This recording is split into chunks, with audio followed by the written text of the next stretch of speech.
Now, whenever these new information when it comes to One Piece and like these Viva cards and SPSs come out, I do take it with a grain of salt. But I feel like this is one of my favorite Viva cards because it actually confirms some things that we've always wanted to confirm. And it was really Haki based, if I'm being completely honest. Yeah, the food stuff and like the little side things are cool and all, but Haki transcends all. Kaido's words during the end of Wano really has been a staple, especially after Wano and Egghead Island. Like, we have Gorosei members exuding Conqueror's Haki coding with ease. We have Shanks doing Divine Departure, a Roger level move. Like, we have Joy Boy Void Sentry Haki coming out. Yes, Haki does transcend all, and Oda's really going ham with that. I think Wano was the development of Haki, and after it's the peak of Haki, which is now reaching, where we have Jinbei just completely shocked of Mars's Haki. Like, it's unreal.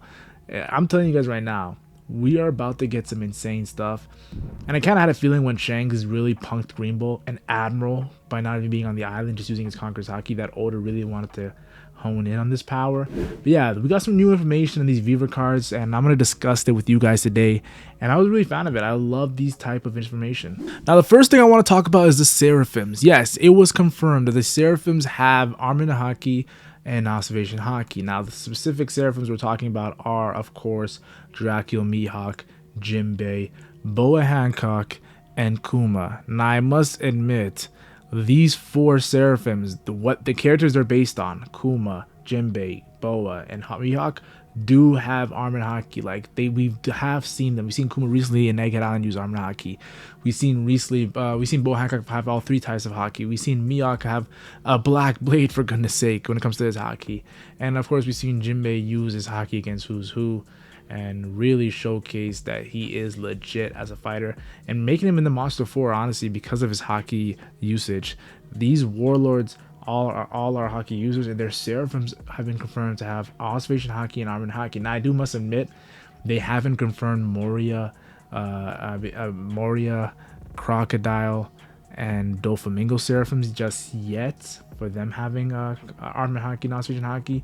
Now, we know Doflamingo's obviously Seraphim's always gonna have it, and then Crocodile also is gonna have Haki too as well. Crocodile's like nearly worth 2 billion at post time skip, so his Seraphim's gonna have Haki as well.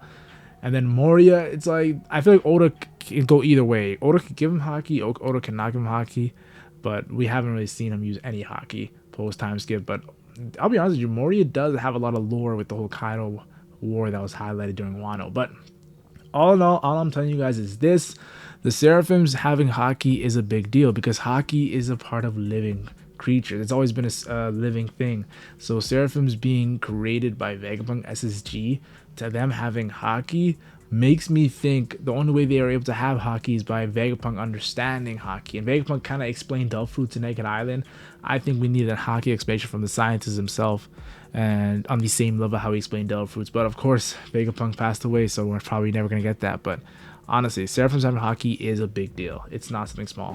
The next Viva card is Aokiji, and it's confirmed that Aokiji does not have Conqueror's Haki. Now, this is a big deal, because the reason why this is a big deal is because we know that the guy who actually nominated Aokiji for Fleet Armor position had Conqueror's Haki. Sengoku had Conqueror's Haki. So for Sengoku to nominate a man without Conqueror's Haki is a big deal. And Sengoku is a very humble guy.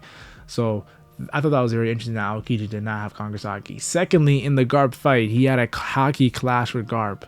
And I'll be honest with you, a lot of people did not know if that was Conqueror's Haki or if it wasn't Conqueror's Haki. Like, some people were even going to the point of saying it was Conqueror's Haki coding that Aokiji had. But now we got confirmed it was just a regular Armored Haki class with extreme Armored Haki. And now we know Aokiji's Armored Haki is insanely powerful. We know he had advanced Armored Haki from Marine Forward when he put his hand out, but we know his advanced Armored Haki is insane from Marine Forward, and now we got confirmation he doesn't have Conqueror's Haki. So it looks like Aokiji's just been training his Armored Haki and Observation Haki since he was to the point where he reached Admiral status, plus his Delph ability, which is insane as well. And honestly, we've seen him training with Garp. His physical power is also crazy. The fact that Garp said you can't use Delph ability or Haki, and he was punching those battleship bags, yeah, definitely want to say Aokiji not being a Conqueror's Haki user actually is a compliment to his power, honestly, because fighting out kind of for 10 days and then going out with Garp, I'm gonna keep it real. taking out Cracker. Like Aokiji is a top tier, and we know that Conqueror's Haki transcends all. The fact that his Haki hasn't reached the peak of Conqueror's Haki and he's still a top tier, I gotta give credit where credit's due. Now the next Viva card stays away from Haki a little bit. It has to do with Jinny or Jinny, whatever how you want to pronounce her name. I probably will learn the pronunciation as the anime dives into her flashback, which is gonna happen in the summertime. But yeah, Jinny or Jinny, whatever you want to call her, Bonnie's mother, bounty was 190 million berries at the time she passed away. Now, I'll be honest with you, that's nearly a 200 million berry bounty. That is a supernova level bounty that she had. And honestly, she didn't have crazy power like Ivankov and Kuma. So for her bounty to be that high, like it's nearly Kuma's pre-time skip bounty. I think Kuma's pre-time skip bounty is like around 300 million, something around there. Yeah, it was frozen, but still. So I gotta give credit where credit's due. Like, it's pretty high as a bounty, and it only makes me think Monkey Dragon's bounty should be extremely high as well. We know Sawa is the Flame Emperor. He had 500 now. It's probably gonna be in the billion territory after Reverie. I think Dragon could have the highest bounty. He could be the most wanted man. He could have a bounty that is on the 5 billion territory, because we know there's no two bounties that have surpassed Roger and Whitebeard. So, and of course Kaido and Big Mom teaming up, their bounty would have surpassed both. But I think Dragon has been in between Kaido and Whitebeard, and he is the most wanted man.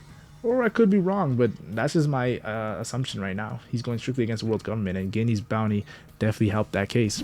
Now, Oda just keeps on going with the Admirals not having Conqueror's Haki. And the next one I have to talk about is, of course, Kizaru. Yes, Kizaru does not have Conqueror's Haki. And the reason why this is a big deal is because Kizaru went up against Luffy. He didn't just go up against Luffy, he went up against a Luffy with Conqueror's Haki coding, advancement in his observation, and armored Haki, and was doing pretty good, guys. He was doing pretty well. So for Kizaru not to have Conqueror's Haki, it's a big deal. Luffy literally in his first exchange with Kizaru is using Conqueror's Haki coding, and Kizaru is blocking it. The fact that he's blocking a Conqueror's Haki coding attack is a big deal. It kind of reminds me of Yamato used a Conqueror's Haki coding attack against Greenbow, and Greenbow was impressed by Yamato's Conqueror's Haki. So Kizaru not having Conqueror's Haki and going against a Conqueror's Haki coding user in his prime, this is even more interesting than Aokiji, because this is Luffy in his prime. And Luffy's constantly using Conqueror's Haki coding with his Gear 5th. So, yeah, I gotta say, and now we learned, of course, of the whole situation of Kizaru giving Luffy food. I'm just telling you right now, Kizaru gets a lot of respect for not having Conqueror's Haki and still going at it with one of the best Conqueror's Haki users in the verse. So, yeah, I thought that was very cool, honestly. The Gorosei all having Conqueror's Haki and Kizaru not having it is also interesting. Like, it just gets deeper and deeper when it comes to what does it take to be a Conqueror's Haki user, because Aokiji and Kizaru are some of the strongest dudes in the verse, and they don't have it is insanely mind-boggling to me when characters like Doflamingo, Boa Hancock have it. Like, it's just insane. Now, we did get a Marine to have confirmed Conqueror's Haki, and that's Monkey D. Garp. Now, I always thought Monkey D. Garp had Conqueror's Haki from the moment of Marineford when he said Luffy was just born with Haki, when he saw Luffy's Conqueror's Haki. And then, of course, I always felt like he had it when he came to Pirate Island Beehive, and he used Conqueror's Haki coding in Galaxy Impact to cause a crazy havoc. Honestly, I think he was using Conqueror's Haki coding in the battle with Aokiji. That's why he was doing so well in his old age.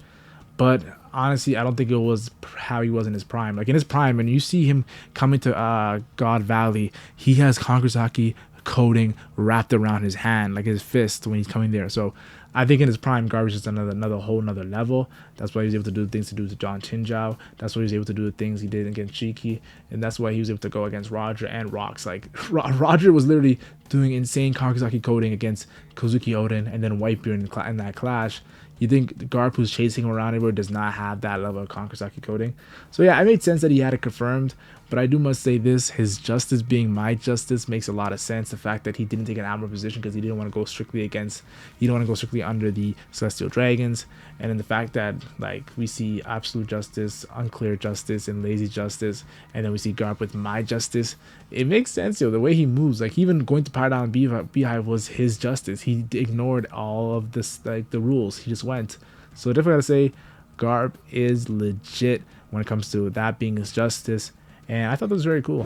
Now, staying away from Marines and going to the pirate world, Blackbeard is confirmed to be a 2 Devil Fruit user. And the reason why this is a big deal is because there's been a 3 Devil Fruit theory that's been going on in the community for years. I've been in the community for a decade, and honestly, This has been a decade long theory, plus a decade plus long theory, since Blackbeard got the Yami Immunity during Marine Ford.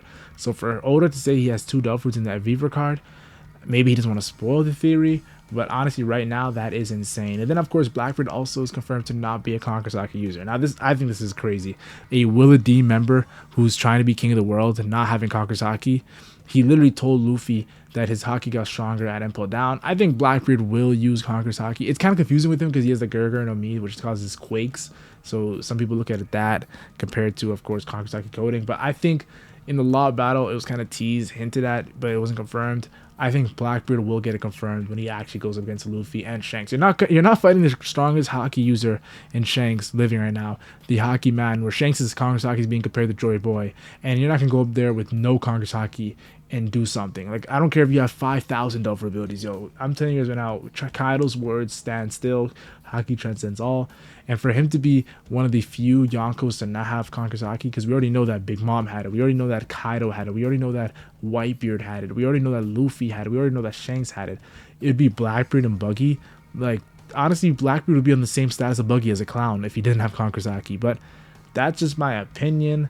And honestly, I think that Oda will definitely give it to him. Now, I must admit, the Viver cards taught me a valuable lesson of Haki confirmation is better than guessing. Like, honestly, when Kaido confirmed that Kid had Conqueror Haki during Wano, or Zoro got his Conqueror Haki confirmed by King, of course, it was also confirmed by Kaido as well, but King confirmed it very, very good.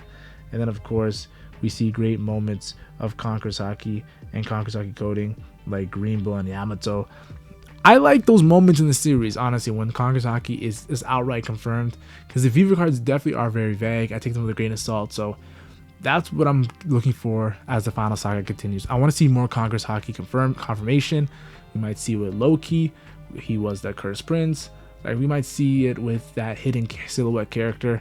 We know Rayleigh and Roger and Odin all had Conqueror Haki, so if Scott Gabong has Conqueror Haki, that would be cool to see also as well. Having 4 Conqueror Haki users, actually 5 if you include Shanks on the same crew, would be mind-boggling. But yeah, as a fan of One Piece, these Viver cards were a fun thing to discuss. And of course, chapter is going to be dropping very soon, so expect that video to coming out. Yeah, I'm trying to go daily for December. I'm trying to do a daily December thing for you guys. You guys deserve it. You guys been following me for years, loyal fans, so I have to give this 30-day bonus for you guys.